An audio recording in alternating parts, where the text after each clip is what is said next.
Welcome to the Loveland Report and Lone Ranger Show. For our final segment, we've given you updates on inventory, updates on sales. What will the election mean to real estate and loans in Central Florida?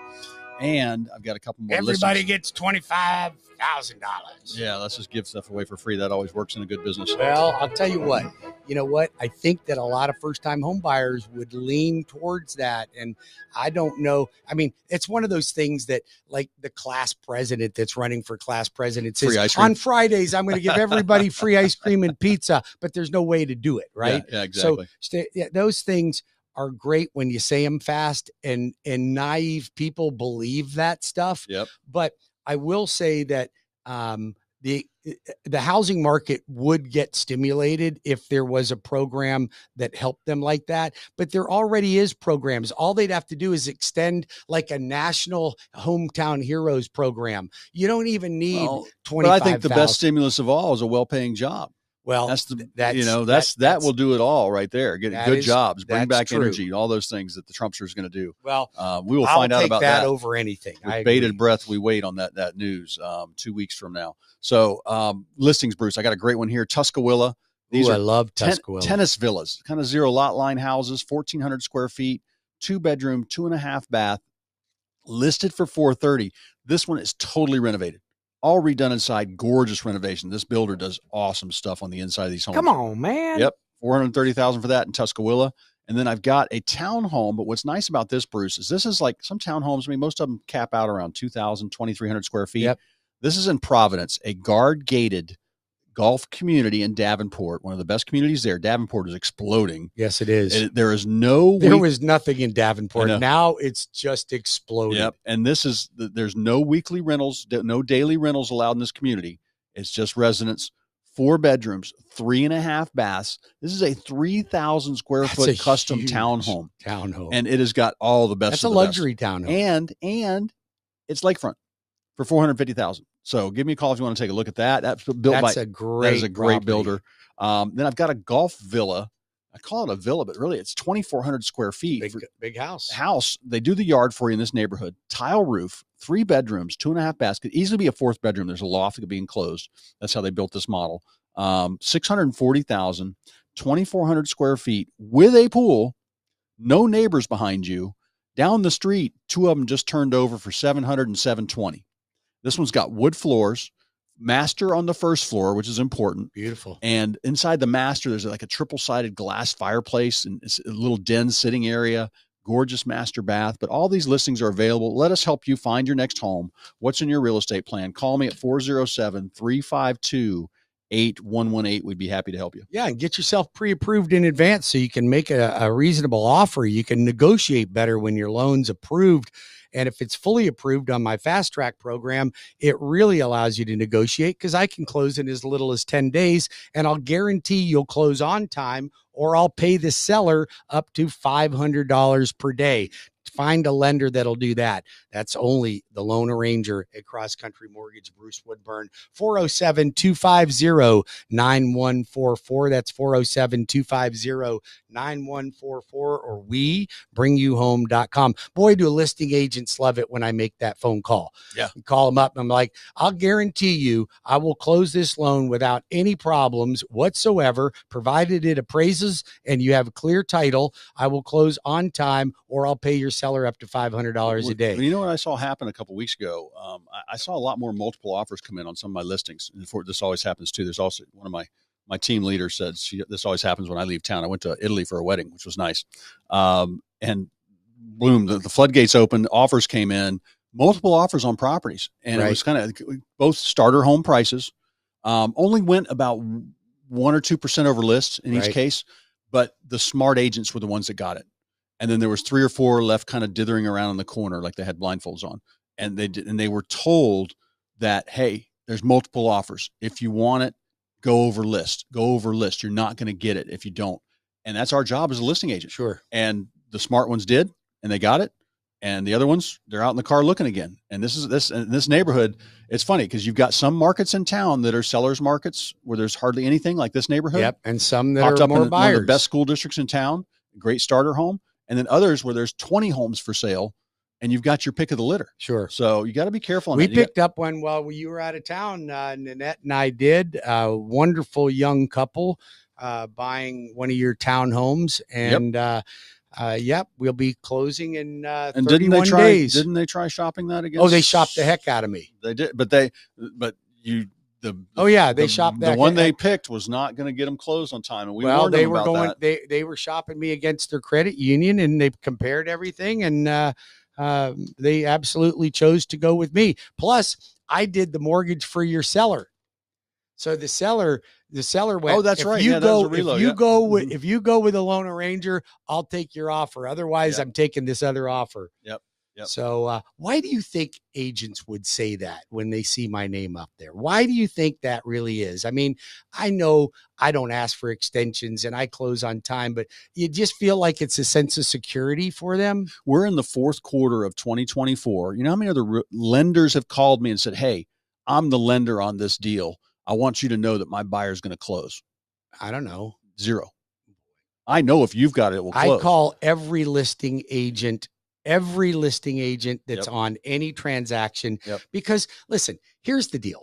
I represent the buyer, okay, in terms of the mortgage. So I'm an advocate for my buyer. But if it wasn't for the seller, we wouldn't have a property to buy. So I want to make sure that the seller's taken care of and the listing agent's taken care of. If everybody is taken care of properly, then things go smoothly. But when you've got a situation where you're fighting with the buyer's agent or the listing agent and they're not returning phone calls or they're not making repairs. I got one right now for a veteran. There were minor repairs that were necessary, like GFI switches and fixing a hole in the ceiling. That was it on drywall. Yeah. That was it. It took them 3 weeks to get the thing done. They were I think either Mark Spain or Home or Redfin or one of those discount freaking places. They don't get anything done, right? So listen to this. The buyer's agent physically went over there and fixed the problems because they couldn't get the seller to do it with those agencies. Oh my God. So listen, you get what you pay for, folks. That's why you call somebody like Cleve Loveland, because you truly do get what you pay for. Talking about inspections and appraisals, you don't see a lot of like things that have to be fixed on an appraisal, like the appraiser. No, I mean, it's got to be in pretty bad shape. VA is a little bit more particular, and FHA, but it's things like rotten wood. Yeah.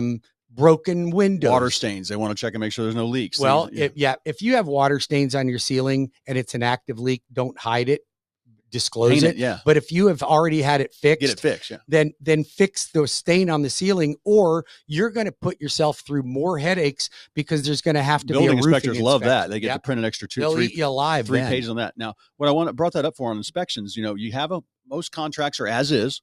Yes. But the buyer's going to inspect it and make sure everything's okay. Sure. Now, if you had 5 offers, God bless you, but you can tell the buyer to jump in a lake. Now, if all those offers were above list, if the buyer asked for a bunch of stupid stuff. Or you can just say, not jump in a lake, but no, I'm not going to do anything with it. But this is where I had an agent, the seller's telling me the agent just handed him the report and said, fix everything. I said, did the buyer even ask for everything?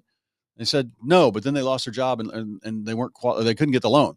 And I'm like, oh my God, so, and the things he fixed, I'm looking at him like, that's not necessary. Like that's not necessary repairs. There was like a couple breakers that were miswired that had to be fixed. And that was a $500 bill. But most repairs I see, you want to do it for the buyer.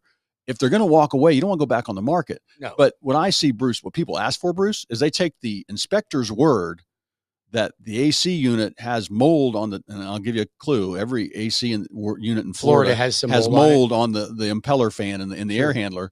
And they say they wanted a whole new unit. I'm like, no, how about we have it cleaned and serviced for $800 instead of buying a new unit for $700? Right. So, and that they ask for $10,000 when really there's $500 worth of repairs. So that's our job. My job as a listing agent to save money for the seller. Absolutely. And get the deal closed reasonably. Now, if you're representing the buyer, your job is to represent the buyer. I don't want them to have fears, but just say, hey, the AC's dirty. Let's get that service. Let's start with a clean slate. The point is that you can shift from buyer to seller at any point, depending on who you're represented, and you're going to represent them. That's your client. Well, and getting a transaction done is not about beating up the seller or the buyer. It's about, are you happy with what you got? All right, and if you do walk away from this or you cause problems and you don't get it, are you going to walk away and start over? Right. And I rarely see that happen. I don't work with people like that, but Well, it's very important on inspections. I've rarely seen an inspection report so bad that you've got to cancel. I want to talk about two things real quick. Mobile homes. Yep. Because they're becoming very popular because of the square footage and the price. Yep. Okay. So there's a couple things you have to be aware of when it comes to financing a mobile home. First of all, if it's a single wide, it can only be financed by a mortgage if it's less than 10 years old. So if you're buying one that's 9 years old, you're never going to sell it to somebody unless they pay cash. Yeah. Double wides, you want to make sure that you always own the land, no matter what. Yep. Don't buy anything unless you own the land, unless you plan on retiring in it and paying cash, because you can't get a mortgage. Then you have to be aware that it's got to meet certain tie down requirements, engineering requirements, so forth and so on. Then you have to make sure the title's retired. You have to make sure you can get pictures of the data plate and the HUD tags for both of the units if it's a double wide. And we close them all the time, all the time. I even have a construction perm loan for a mobile home. Cool. Now, you can buy the lot or you can put it another all product. Together. Imagine that. I got a product for that, right? So if you are a mobile home dealership, you should be talking to me because I get you paid before your mobile home can leave your lot. How do you like that? And when I've sold and I've sold a few in the past couple of years, Bruce, and what's funny is the trend I'm seeing is people that want 2, 3, 5 acres. You can't find that anywhere left in Central Florida. So they're having to buy the inexpensive mobile. I'd say it's inexpensive. It's probably still in the $300,000 or $400,000 range, depending on where it's at, for 2, 3, 4, 5 acres. Sure. They're having to buy that to build their dream home on. Right. And maybe live in the mobile home while they save up their money to do their dream home. I see that all the time. But there's no more land left, hardly. And that's what I'd be scared of. I had a guy call me with he had a lot he had picked out. And I go, well, that subdivision's been built out for 30 years. Why do you think that lot's still there? And we drove out there, and there might have been the power poles out back were so big, like the big transformer towers, the buzzing, you probably would have to insulate the buzzing from that and probably the residual radiation. I don't know if that's actually a thing, but it was so bad. And that's why the lot was still there. I'm like, I don't care if it's free. You don't want to put your house here. You'll never sell it. So that's why it was still there. So if something's, been around for a long, long time, it seems like a really, really good deal. There's probably something going on. Another reason you need a good realtor to help you look. But there are some great homes, because I find most people, instead of everybody else says they want to build a custom home, but it's an endeavor. Oh boy, if you're going to build a custom home, well, you have to remember you're picking out everything, every doorknob, and you're better off. I think let's say you want a nice 4,000 square footer on 5 acres with a pool. You're better off to look at the resale market, then make it your own. And you've got renovation loans, right? Absolutely. I got renovation loans. I got construction perm loans. I've got VA construction perm, FHA conventional. And for all you self-employed people that banks don't want to talk to you because you have a creative accountant and you're writing off all of your income, I've got the most amazing self-employed loans designed to actually help the self-employed people. The heartbeat of America, our Americans, America was built on the small business person. Now you're being penalized. Don't be penalized. Come to the Loan Arranger, bring me your last 2 years bank statements from your business bank statements, and we're going to use that as income. We don't need your tax returns like everybody else wants from you. So it's easy for you to get a mortgage with CrossCountry. If you're a first-time home buyer, 100% financing, 0 down USDA. VA, 0 down. FHA, 3.5% down. And I can get you a second mortgage on that, so you're 1% down. Conventional, 3% down, first-time home buyer. And listen to what I did for a client the other day. 3% down, and got them a forgivable $6,500 grant. And the seller paid all the closing costs. Come on. Yeah. Come on. Yep. I mean, you have no reason to sit on the sidelines. The teller at the drive-thru does not have that product. No, they don't. No. So. 407-250-9144 for the Loan Arranger. Again, that's 407-250-9144 or WeBringYouHome.com. Cleve Loveland can be reached right now at 407-352-8118. That's 407-352-8118. We appreciate you joining us today.